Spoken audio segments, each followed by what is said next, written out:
create a lock and leave home. And I really like this idea. You don't have the kids in the house, most likely. If you have a pet, you arrange ahead of time for that person to take the pet or come stay at your home.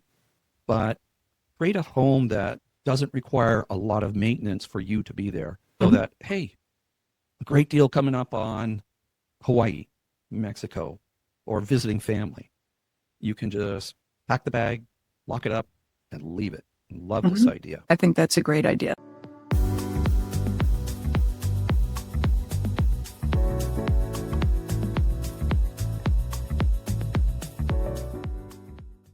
Welcome to 2026. This is Getting Your Edge, How to Downsize Your Home and Life podcast. I'm Dennis Day with co-host Judy Gratton, and we are here to talk about resizing your life, a more flexible, intentional approach to simplifying home finances and lifestyle. Whether you're considering a smaller home, a resort community, or a RV lifestyle, or maybe aging in place, this conversation will help you make decisions that fit your life now. If you're overwhelmed by maintenance, underusing space, or unsure how we should move at all, this episode will help you find clarity without pressure. Hi, everyone. I'm Dennis Day with Getting Your Edge, How to Downsize Your Home and Life. And Judy, welcome. Hello, I'm Judy Gratton. And if you're living in a home that feels bigger, emptier, or just harder to manage, you're in the right place. Today, we're talking about something we hear more and more from our clients, honestly, something we wish people had heard of earlier in our downsizing programs. Instead of asking, should I downsize or move? We're asking a different question. What if you right-size your life? The word downsizing can get a little overwhelming. For a lot of homeowners, it sounds like a loss. Loss of space, loss of memories, loss of status, or even loss of independence. We see that emotional weight all the time when people talk about selling a long-time family home. We work with people downsizing into retirement every day, and many of them aren't actually struggling with space. Perhaps they're struggling with high maintenance or energy costs. True, and they're heating rooms that they never used and cleaning spaces that they don't need and paying for upkeep that no longer matches their lifestyle. That's where the idea of right-sizing comes in. Okay. So what does right sizing mean? Right-sizing your life is about alignment and balance, and it does not automatically mean that you're going to be moving. It means stepping back and asking, how do I actually live today? What spaces in my home do I use? What responsibilities feel heavy or overwhelming? What do I want more of and less of in this next chapter of my life? And does this home fit how I live now? And right-sizing might mean staying in your home and remodeling for one-level living. So if you've got a two-story home, maybe there's a way that you can convert a room downstairs into your bedroom. It might mean decluttering before downsizing. Absolutely. It could mean converting unused space into something purposeful like guests, hobbies, or even rental income. Or it might actually mean moving to a smaller home, a resort community, an RV lifestyle, or retirement, but on your terms, not because you feel rushed or pushed. Let's go over 12 tips that you can use to resize your home and life. All right, Judy, here we go. Right size, not downsize. 12 steps to less stress and more. You ready? Yes, I am. Suggestion number 1, live on one level and reduce the stairs. Stairs become very hazardous the older that we get. So that's always a great idea. I have a client right now who's trying to figure out how to remodel her townhome so that she can live on the first floor. Number 2, close off or repurpose unused rooms. I have a guest room right now, and we don't have guests hardly ever. I totally understand that concept. I think it's a great idea. Sewing room, craft room. If it's in a certain spot in house, it might be a woodworking room. Or you can turn a room that you're not using into a room for your hobbies that you never had a chance to enjoy before. Number 3, declutter without relocating. It's always a good to do. It's really a good idea. We have different methods that we suggest to go about recluttering. Everything from buying dots that you put on things, put something in the baskets. And if you even do just a little bit every day, just for a few minutes a day, but you have to start looking at things. You have to realize in this day and age, very few things that we think are valuable have value. Some boxes or bins. I like the idea of the boxes because when that donate box gets filled up, just take it and donate it. I guess you could try and sell things on Facebook or Etsy or eBay, but I've tried that too. And you get people who say they're going to take something and they never show up and you start all over again. It's just so time consuming and really not worth the money. So not for me anyway, not for my time. Just get started with a closet or a shelf. Just get going. Absolutely. A drawer where Yeah. I have designated junk drawers. I still have them, but I'm trying to get junk out. I look at it and it's, have I used this in the last year? Reduce your maintenance, not your space. Absolutely. Okay. Like, this is a big one for me, the yard work. We have a huge yard and we've hired someone now to at least help quite a bit, but reducing that snow removal, huge. If you can find a neighborhood kid that you can pay to do that or find a service, same thing with housekeeping. Tip 5. Simplify your landscaping. I have actually started mixing clover into my lawn. I don't know Me too. what its result will be, but my hope is that the clover takes over because it is drought resistant, much easier to manage. It's better for the environment as well. And then planting native plants helps. Native plants are drought tolerant and they just don't require near the maintenance that some of the other plants that we know and love.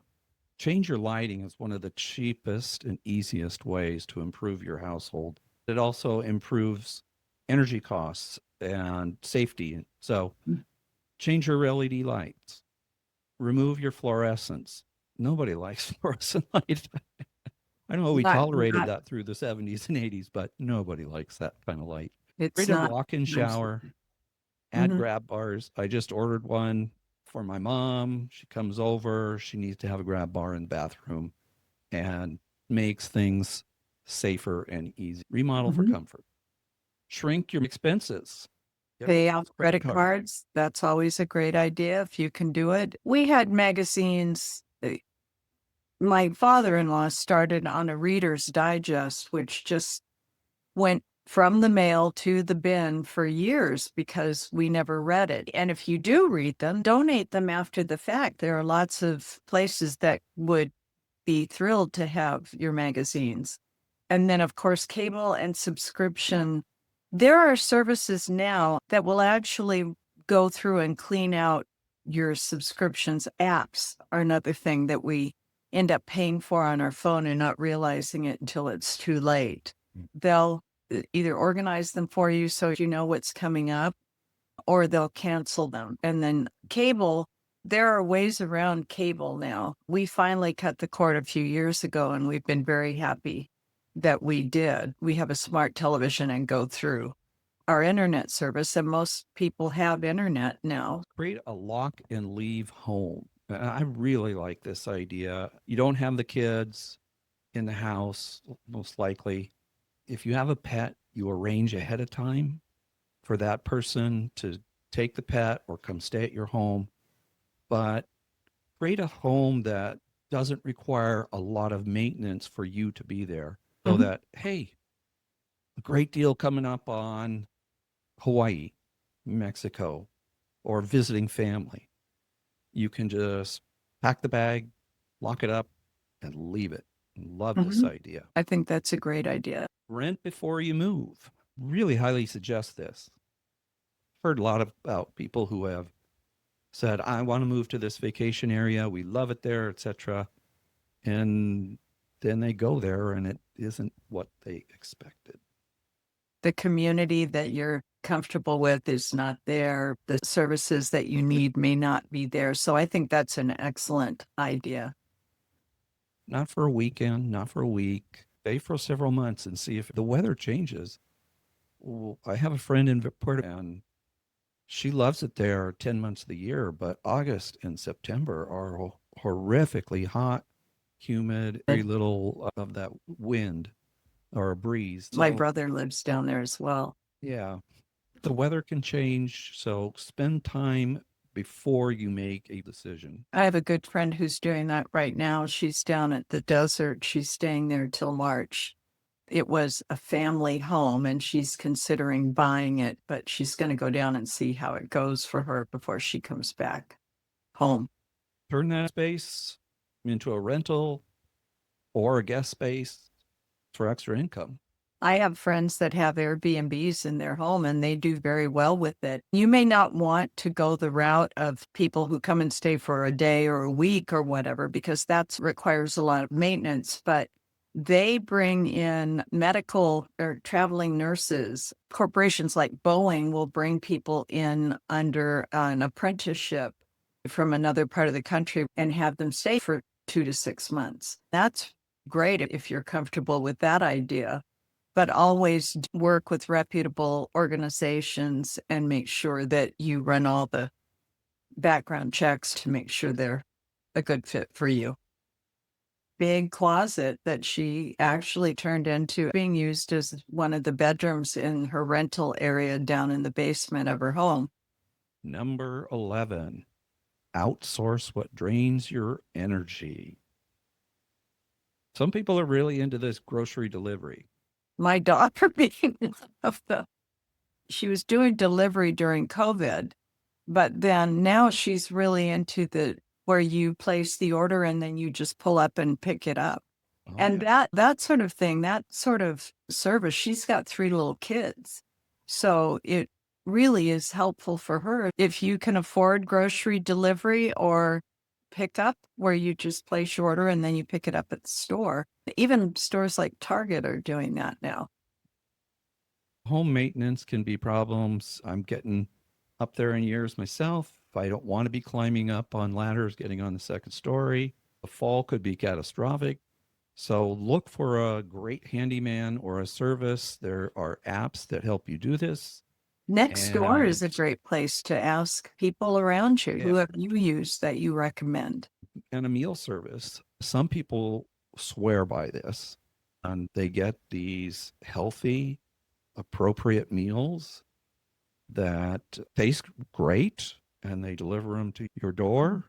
There's And all kinds of them being advertised now. The other meal services are like pre-cooked, packaged. Some of them are even fresh, not frozen. And they have massive menus, breakfast, lunch, dinner. It is a cost, but it may well be worth it. if it gives you time to do the other things you really want to do and you can Mhm. afford it, why not? Number 12, change your schedule or your routines.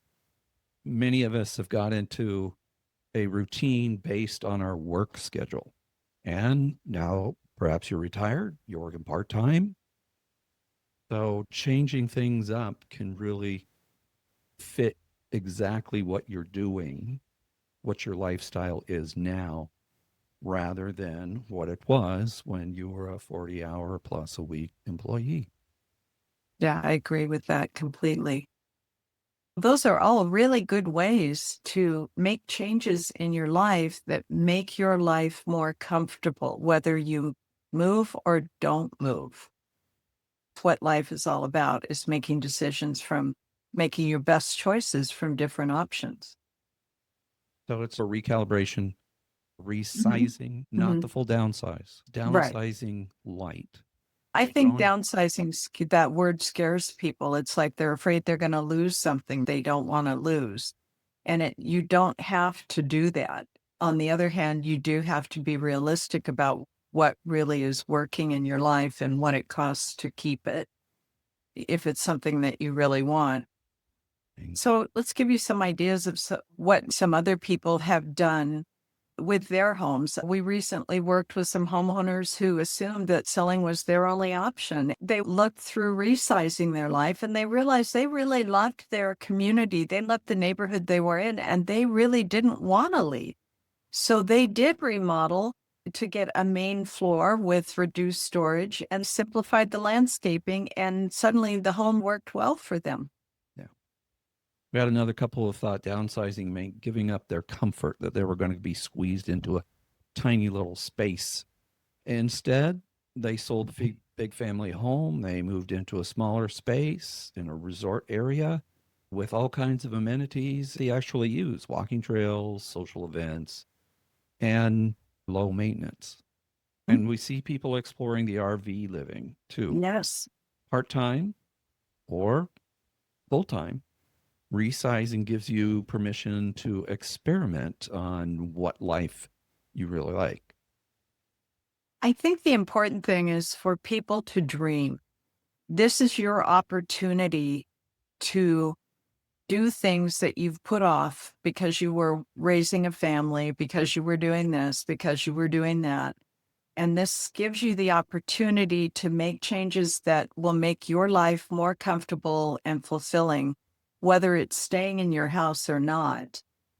We personally have been looking at the idea of building an ADU on our property, and my son is disabled. So at some point in the future, turning this home into an adult family home where he could continue to stay in the home that he really knows.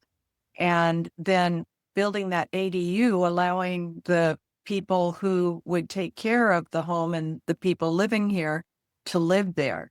It would be eventually a source of income for us and for our son once we're gone. And then we could go on to things that we want to do with our life. So there's all kinds of things to consider. And we're happy to discuss those with you. If you're listening or watching and wondering, okay, resize, what's my next step? What am I going to do? Ask yourselves if you're downsizing because you want to or you feel that you should. Do not should on yourself.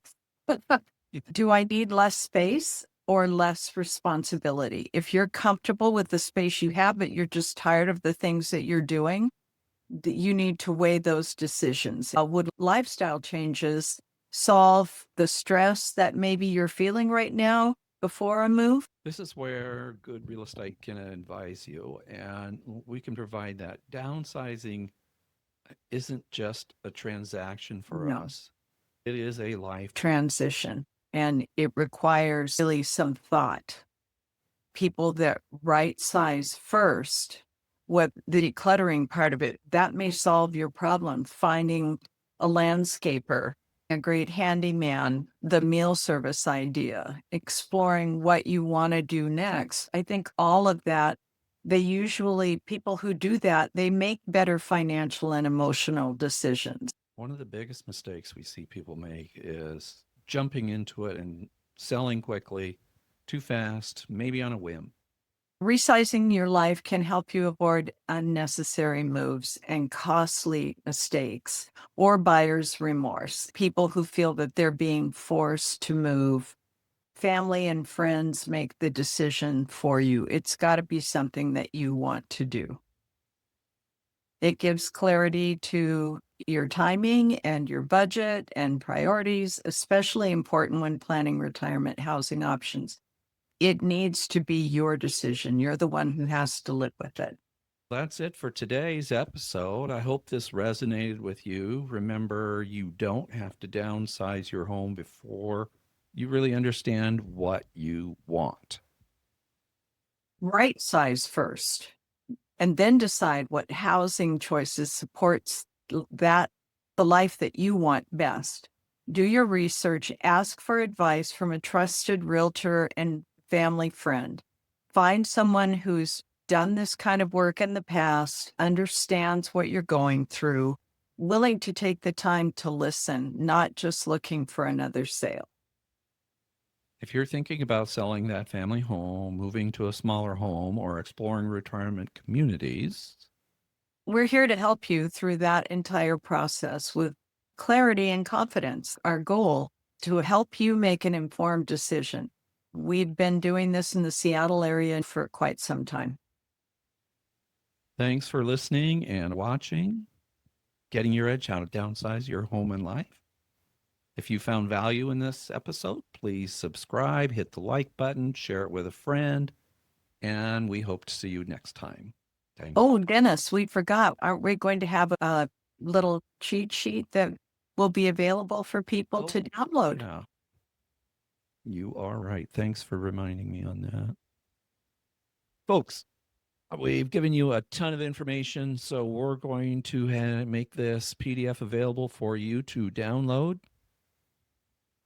And this is basically what we've talked about in a one-page form.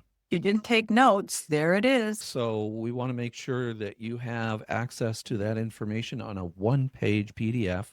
We will put a link in our description of this podcast, and it'll be available. Click on the link, and you'll be able to download it, and it will explain exactly what we have said.